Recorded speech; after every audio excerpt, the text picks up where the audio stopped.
Hey everybody, this is Claire, and this is Small Joyful Things.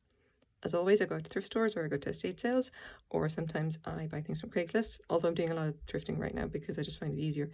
I look for things that either teach me something or tell me a story or a piece of history, or that I just find aesthetically pleasing, and I try to find out as much as I can about them and then tell you guys about them. So here's what I've got today.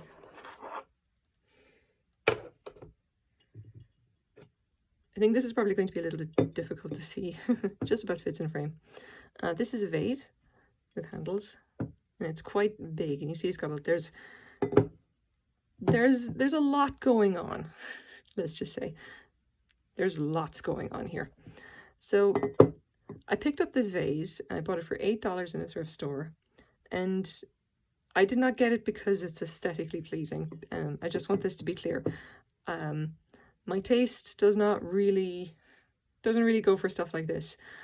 In fact, I think it's probably one of the ugliest vases I've ever laid eyes on. I picked it up because I found it interesting.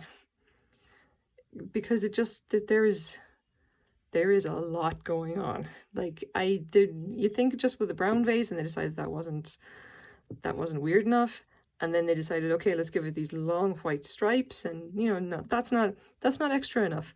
Let's have like spots of orange, but even that's not extra enough. Let's just put in like these weird waves of like very light green, but that's not extra enough. Gold as well.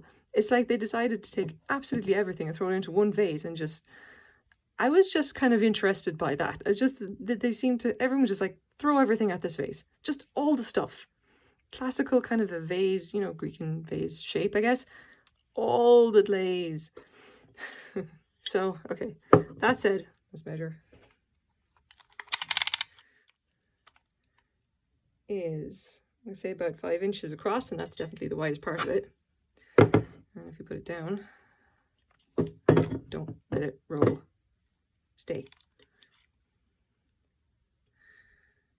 Let's say 7.5 inches tall. There we go. Well, maybe it's a little bit wider with the handle, so let's say 5.5 inches, I guess. Yeah, I'm not sure. So bearing in mind that I definitely didn't get this because I thought it looked nice, because it doesn't. There's a lot going on here. I'm not usually a fan of this. This is just kind of a bit too much. I got it because I saw the base of it, and there's a mark there that's very hard to see. And I thought, you know what? For $8, I'm going to take a chance to see if I could figure out what this is. Because the thrift store generally, they didn't seem to know what it was. And I gotta say, it was very hard to make out the mark. I did eventually do it. You will not be able to see it in the camera. I've tried this already, so we're going to try this instead. If I turn on the torch here, it's a little bit easier for you to see. Sort of. It kind of highlights the glaze a little bit. I basically had to take a magnifying glass and then hold it up on this. I think that's probably the best that we're going to do. And it's not focusing properly. Focus on that, damn it. Okay. All right. So if you can see over on the left, it looks like it says Germany. And then there's numbers 537/7079. Kind of. I think that's about as good as we're going to get. I'll just switch that off. So what exactly does that mean? So this is German. And once I learned that it was actually German, I just thought, I'm kind of not surprised. Yeah, maybe if I was going to call something that's quintessentially kind of a cliche German design, maybe I'd call it this. But anyway, turns out we can actually get quite a bit of information just from that. So here's what we got. This is a Jasba vase, and Jasba is a company that was doing this kind of stuff like from about the 1920s, all the way up to I think like sometime in the 1970s. I think this particular vase is from the 1950s ish, and it was just prior to the time where they started producing something called the colorful world of Jasba, a colorful world of ceramics. Bunte Welt der Keramik, 1960s onwards. So this is kind of just prior to that, you know.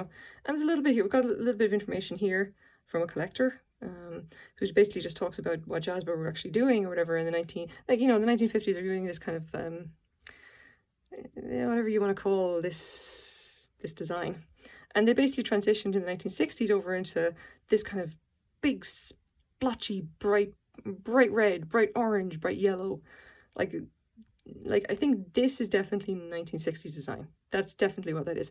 This, nope, at all.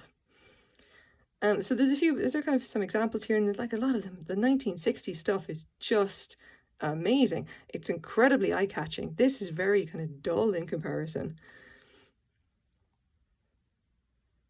Now, I did actually take a look. Jasba, I think, are still around today, but they don't do kind of this kind of consumer decorative objects anymore. They do kind of industrial ceramics. But if you actually just want to look up their pattern designs, they do. There's a few lists there about what the numbers actually mean. 537 on the base here. It just refers to the actual shape. The second number, I can't quite figure out what it is. I think it's a glaze number, or it could be related to, like, you know, like a particular time period or whatever. We don't really know. All I can say is that it's probably 1950s is probably what this came out of. And it would have had one of these kind of stickers. Doesn't have it anymore. Now, with all of this being said, and boy, if I was thinking that this was the ugliest glaze they could have put on it, I was wrong. Some of these are, I don't really know what they were going for here. Kind of looks like they dipped this in mayonnaise. Yikes. Like, yeah, I don't know. There were terrible choices. I think that when they actually swapped over to, you know, to the more colorful designs, that was a good choice, because this is just something. You know. So having said all that, and while having, you know, made fun of the design of this anyway, and the colors and all that, what is this actually worth? The answer is probably not more than what I paid for it, because predictably enough, collectors are looking for the 1960s stuff. They're looking for the stuff that's big, bold, and bright, and is kind of like classic retro 1960s design. Like, not this. This is just like, I'm not an art person. I know I'm friends with people who do art. I am not really an art person. I have the things that I like and the things I don't like. I would look at this and go, this is a mistake. This is like someone was trying to come up with something kind of cool design, something maybe eclectic. It doesn't really work. It's just, there's too much and it just looks ugly. So I'm probably going to put this up on eBay. I'll sell it for whatever people are going to offer me for it. I'm probably going to lose money on it. I just think it's probably worth it just for the interest of, you know, finding a vintage vase. And yeah, even in the mid-century, they were making real mistakes when it comes to ceramics. Doesn't help as well, I'm afraid. This one has a couple of chips at the top there. Maybe in perfect condition it'd be worth more. It's definitely not. Yeah, there's another little chip there as well. So I'm going to just let this be a warning to anybody else. If you see really ugly vases with this mark at the bottom, you can just pass them by. You maybe appreciate them for the fact that they're 1950s design, and if you're into that thing, more power to you. For the rest of us, I think we can safely let them go. Maybe this will come back into fashion. I don't know. Personally, no, not for me. So this is my, that's not very small, but I mean, it's interesting. Let's just make it what it is. This is my small joyful thing for today. Thanks very much for watching, guys, and I hope you enjoyed it too. Bye-bye.